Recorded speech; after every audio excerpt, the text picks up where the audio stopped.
Ваш коментар во врска со најавата на градоначалничката Арсовска за повторно поставување на споменикот на Антон Ќосето? Прво, навистина е чудни се некои изјави од градоначалничката дека целата администрација, односно дел од администрацијата, заедно со градоначалничката потрошиле цели 2 месеци за да го продадат споменик, без разлика дали е Ќосето или некој друг. Во период кога Скопјани бараат повеќе зеленило, кога градот се соочува со урбан хаос, кога урбанизацијата навистина и урбаниот хаос владее во градот, како и сообраќајниот хаос,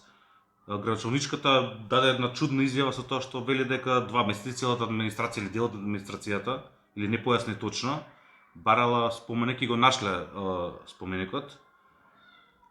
Уште почудна е изјавата дека градоначалничката планира да распише референдум со тоа да ги праша Скопјани дали сакаат да се врати споменикот на локацијата која што беше тргнат, бидејќи тогаш, како што знам, како што паметиме, беше поради правни причини, не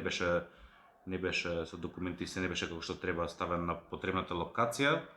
Така што во период кога имаме енергетска криза, во период кога имаме глобална криза, да ги трошиме парите на граѓаните на референдум, кој што некаде би чинел приближно на едни, да речеме, помали локални избори, навистина е чудно, а во спротивно градоначалничката бара помош од владата во делот за енергетиката, нели? Кај што вели дека на општините навистина и на градот им се огромни сметките и дека е потребна поголема помош од владата во однос на покривање на високите сметки за струја на општините. Ако се прашувам јас лично, можеби референдум требаше многу порано да се распише кога градоначалничката го прекина БРТ проектот, каде што беше еден проект не одобрен од градот само, не од само државата и од владата, туку и на многу повисоко ниво, каде што институциите беа согласни дека е потребно унапредување и модернизирање на јавниот транспорт, кој што сега се наоѓа во една не толку добра состојба, каде што младите секојдневно се соочуваат со нехигиена во автобусите, нередовни автобуси, но и сведоци сме неретко дека автобусите не се техничко исправни. Така што можеби во некои други времења би требало да се потроши времето за да се прашаат Скопјани дали навистина требаше да се прекине проектот за БРТ транспорт во градот, но сега во ваква криза навистина апсурдно да се трошат парите на граѓаните на било какви референдуми за посебно не за поставување на споменици. Мене доколку ме прашате, на Скопјани не им е потребен споменик, потребни им се паркови,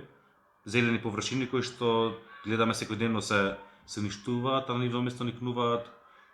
згради. На градот му е потребен нов генерален урбанистички план, а не споменик, со план со кој што ќе се реши урбаното дивење во градот.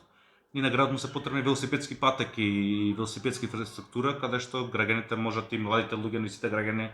да го користат велосипедот за секојдневно превозно средство до својата посакувана дестинација, кој што би било брзо и ефикасно.